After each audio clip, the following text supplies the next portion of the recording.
Good morning to all of you. Welcome to Legal Matters by Sai Babu Sunkara. Now we are going to discuss a case law on the Civil Procedure Code, particularly Order 3 Rule 2. Order 3 Rule 2, Attorney, Representative. So, Honorable AP High Court, in the course of S.Padmavathamma, in the case of S.Padmavathamma versus S. Sudharani, AIR 2004 AP 309. So, in this case, the Honorable High Court of FAP held that the general power of attorney holder can appear as a witness only in his personal capacity.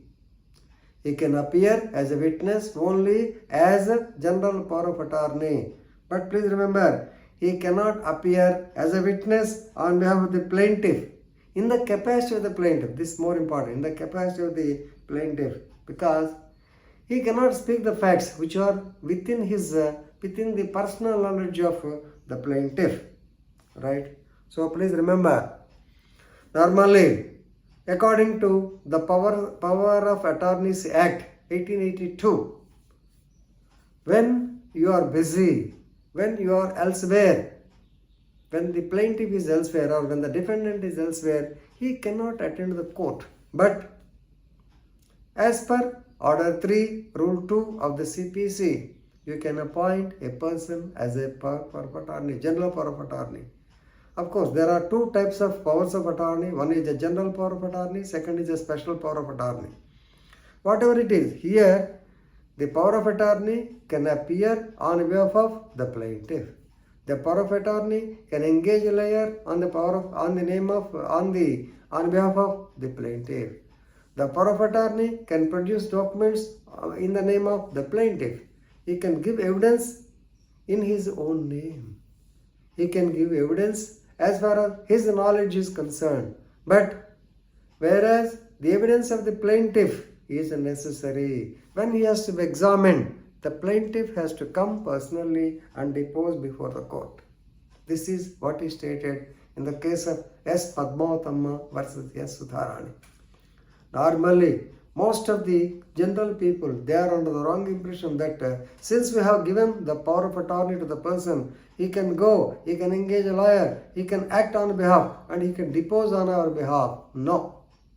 The plaintiff has to himself depose in the case. Why? Because certain facts will be within the personal knowledge of the plaintiff only. After all, this man is only a representative. Representative need not know each and everything. He may know, but sometimes he may not know. Most likely, they may not know. Therefore, no doubt, the power of attorney can sell the properties, the power of attorney can acquire the properties, the power of attorney can initiate or can institute the civil suits under section 26 of the CPC by filing the plaint under Order 4. But please remember, when the evidence of the plaintiff comes, that topic comes, the plaintiff has to come and depose the evidence. Another point, suppose the case, so let us say even in simple civil case, sometimes conviction can be given. If conviction is given, who has to suffer? Do you mean to say that the power of attorney? No. The person who has appointed him, maybe the plaintiff or maybe the defendant, who becomes the judgment debtor or the JDR, they have to suffer the punishment. So please remember, power of attorney is not a substitute. Power of attorney is not a substitute for his principal. He cannot speak in the name of the principal. He cannot speak about the facts which are within the personal knowledge of the plaintiff or the defendant, of the party, I can say. So, even though Order 3 Rule 2 of the CPC allows the power of attorney, the attorney to appear on behalf of the party, but he cannot give evidence. No doubt, sometimes he may be able to know the facts of the case, he may be able to give it. That evidence should be recorded only in the name of the so-called power of attorney, but not in the name of plaintiff. Even if you go through section 118 of the Evidence Act also, yes, sometimes the court allows the evidence of the so-called power of attorney to what extent?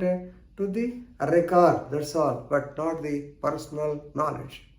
So if at all any facts are within the personal knowledge, definitely the plaintiff or the person aggrieved, he has to come to the court and he has to depose.